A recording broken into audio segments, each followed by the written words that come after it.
Let me tell you something I've been sitting with for weeks now. Something that started as a nagging feeling and turned into something I genuinely couldn't ignore anymore. I've gone through the press conference footage. I've read the transcripts line by line. I've compared what coaches actually said to what got published under their names. And I have to be straight with you. The gap between those two versions of reality is not a matter of interpretation. It's a choice. And that choice keeps pointing in the same direction every single time. This is about Cleveland. This is about Shedeur Sanders. And this is about a media machine that decided the story before the story had a chance to breathe. Here's where it starts. Late April, the Browns hold a 3-day voluntary minicamp. And I need you to hold on to that word voluntary because it matters. No pads, no live pass rush. Defensive backs couldn't be physical at the line. The whole structure of these early off-season windows is intentional. It's an installation period. You're not evaluating quarterbacks. You're teaching a new language. You're letting players absorb how a coaching staff thinks, how they communicate, what they demand. That's the function. That is literally the entire point. And Todd Monken, the head coach, walked to that podium and was as transparent as a head coach is ever going to be in that position. He used the phrase 40,000-foot view. He was practically begging reporters, without actually begging because that's not how coaches talk. Don't do what I know you're about to do. Don't turn 72 hours of helmets and shorts into a quarterback competition verdict. This is orientation, not evaluation. He drew that line clearly, and then the coverage did exactly what he asked it not to do. Within days, the story circulating across sports media was that Deshaun Watson had walked into that minicamp and taken control. That he looked like a seasoned veteran reminding the room who he was. That Shedeur Sanders, meanwhile, looked tentative, unsure, still adjusting to the professional game.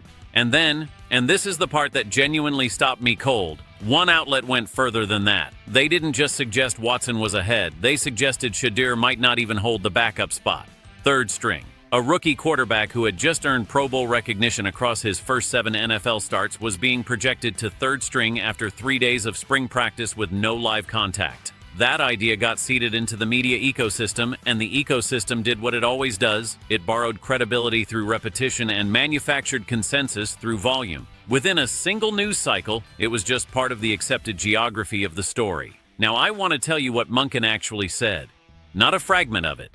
The full substance of what came out of his mouth at that press conference on the record, with reporters in the room holding recorders. He confirmed that across all 3 days combined, Shedeur Sanders received more total repetitions than Watson. He explained that certain practice windows were heavy on run game installation, and that during those specific windows, quarterback reps were naturally compressed, creating a visual impression across any single day that didn't reflect the actual distribution of work across the full week. And then he said this, explicitly, Shedeur Sanders took the first reps in 11-on-11 team drills. He said that rotation would shift day to day, and that drawing any competitive conclusion from a single day's sequencing would be a mistake. The head coach of the Cleveland Browns told that room that Shedeur went first in team drills. That's not subtle. That's not buried in hedging language. It's recorded. It's on tape. And the story that came out of that same room, from reporters holding those same recorders, was Watson asserting veteran dominance while Shedeur fell behind the depth chart. Those two things cannot both be honest at the same time. One of them is the record. The other is a narrative that somebody decided served a purpose. And I keep asking myself, what purpose? Whose interest does that framing actually protect? Before any of this minicamp coverage existed, something happened in Miami that I think is actually the most revealing data point in this entire story. It's gotten almost zero attention. Shedeur was doing private off-season work down there, the kind nobody schedules for you and nobody grades when you're done. Early mornings, route timing, footwork mechanics, deep repetition driven by a personal standard higher than anything external accountability would demand. And a content creator found him.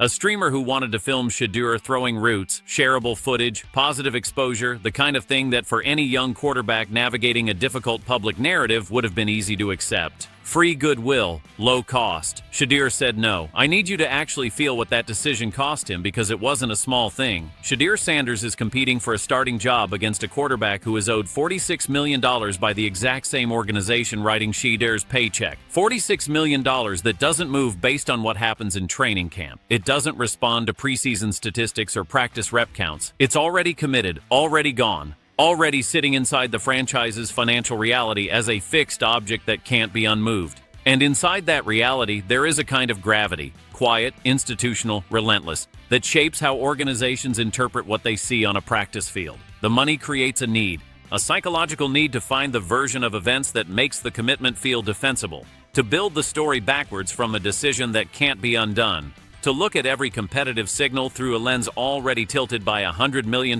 question that everyone in the building is quietly trying to answer in the least painful direction. And inside all of that, pulling against him, Shedeur turns a camera away and goes back to his footwork. That is not a young man who doesn't understand what he's walking into. That is someone who understands it completely and has decided the only answer available to him is to outwork the gravity itself.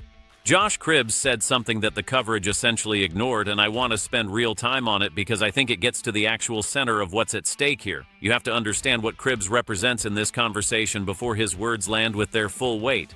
He is not a television personality calibrating takes for algorithmic performance. He's not manufacturing heat between commercial breaks. Josh Cribbs is one of the most genuinely respected figures in the recent history of that franchise. Respect that was built through years of real performance and real commitment. The kind of credibility that doesn't need a platform to sustain it because it lives in the memory of actual Browns fans who watched him give everything he had. When someone with that standing says uncomfortable things publicly about the organization he loves, you don't file it under hot take and scroll past. You sit with what he actually said. What Cribbs said was direct. He wants Shedeur Sanders to receive a real evaluation, not a managed one. Not one where the organizational conclusion has already been shaped by $46 million in committed spending that has nothing to do with what's happening between the white lines. A genuine competition, built on evidence gathered under real conditions, in an environment that, for all of Shedeur's first professional season, never truly existed.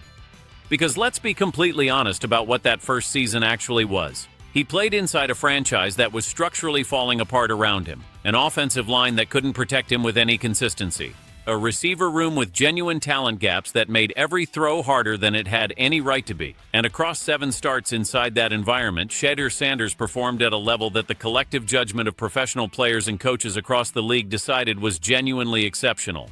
Pro Bowl recognition is not a courtesy. It is not name recognition on a ballot. It is a verdict delivered by people who evaluate professional football for a living and decided after watching him play in those conditions that what they saw was worth acknowledging. And yet the coverage still frames Shedeur as the complicated one, the uncertainty, the subplot. While Deshaun Watson, nearly 2 full years removed from meaningful NFL football, carrying 2 Achilles ruptures on the same leg, carrying one of the most complicated off-field histories in the league, gets framed as the misunderstood veteran whose ceiling just needs the right environment to unlock it. Sit with that contrast slowly, then ask yourself, clearly, honestly, whose interest that framing serves. The Baker Mayfield reference Cribbs made was not accidental and it was not casual. He dropped that name knowing exactly what it carries in Cleveland and exactly what it was going to do to the people in that room who still feel the specific weight of that particular chapter. He brought it because the parallel is real. Mayfield was pushed out of Cleveland before that franchise gave him the foundation he needed, before organizational patience extended far enough to see what he actually was under real conditions. The narrative soured, the relationship frayed, and then he went somewhere that believed in him and won a Super Bowl. Cribbs wasn't being inflammatory. He was asking one precise question in the language Cleveland understands most viscerally. Are you about to make the same mistake again? Are you going to let a financial commitment, an institutional need to justify the most expensive decision in franchise history, and conclusions formed before any legitimate evaluation was conducted, quietly determine an outcome that should be decided entirely by football performance? That is not a talking point designed to drive traffic. That is the question that will define what Cleveland looks like for the next decade.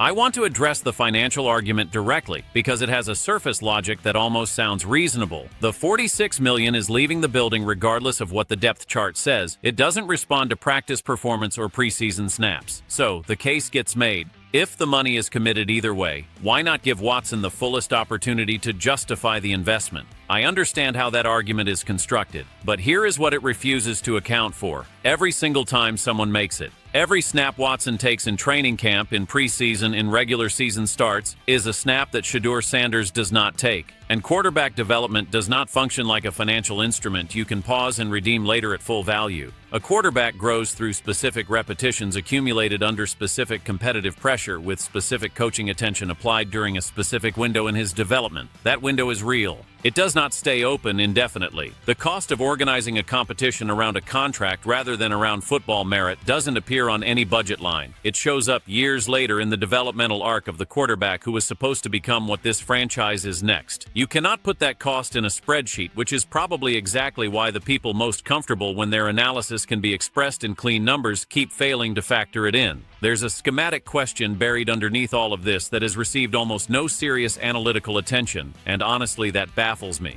Todd Monken built one of the most coherent, efficient offenses in the NFL over in Baltimore. The structural core of everything he constructed there was Lamar Jackson, one of the most uniquely threatening athletic weapons the quarterback position has ever produced, a player whose legs fundamentally reorganized the defensive calculations on every single down. Now look at Cleveland's quarterback room. Shedeur Sanders is a pocket passer. His entire game, the part that makes him exceptional, is built on timing precision, coverage diagnosis before the snap, rapid processing, and clean delivery inside a system constructed around those qualities. Watson at his peak in Houston was a dual-threat player whose highest value plays required his legs to create down-by-down pressure in ways a pure pocket passer cannot replicate. If Monken is building an offense in Cleveland centered on pocket efficiency, timing concepts, and system-based accuracy, and his entire coaching history strongly suggests that is exactly what he builds when he has a true pocket passer available, then the honest football question is whether Shedeur is actually the more natural schematic fit for what this staff is trying to construct.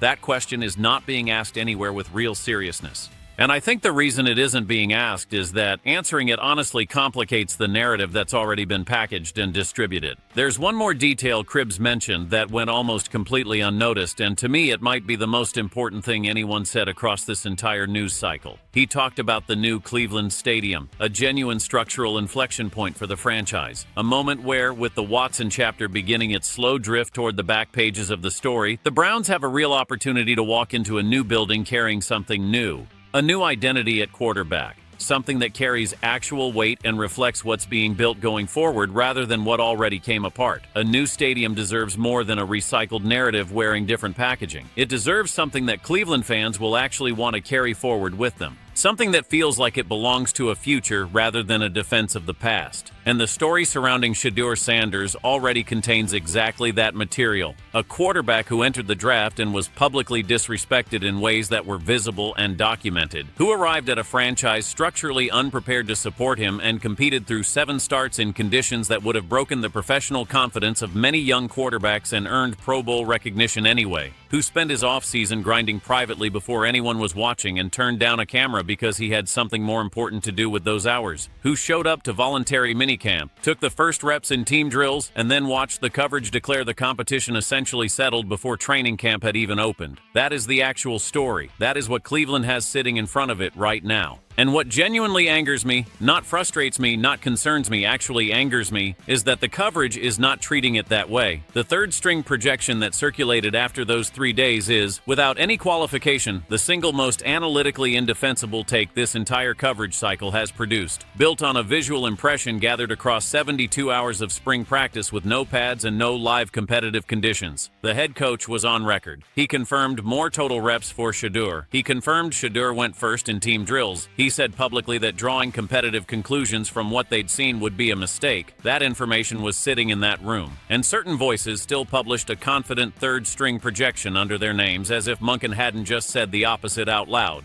That is not two intelligent analysts reaching different conclusions from imperfect evidence. That is a conclusion formed before the evidence was gathered, then dressed in the clothing of analysis after the fact. And every person who consumed it without knowing what was actually said deserved better. Cleveland is standing at a real fork right now. Not a rhetorical one, an actual consequential one with decade-long implications on either side. One path is institutional. Honor the sunk cost. Let financial gravity quietly arrange an outcome that should be determined by football merit. Give the narrative the ending that makes the most expensive decision in franchise history look defensible in hindsight. The other path is rarer and genuinely harder. A real evaluation conducted under real conditions that lets actual performance on an actual field determine what comes next, regardless of what that answer forces the organization to confront about choices it can't undo. The reporting wants you to believe the trajectory of this competition is already clear. The evidence, the actual on-record verifiable evidence, does not support that, not even close. And if you've been paying close enough attention, I think you already know it.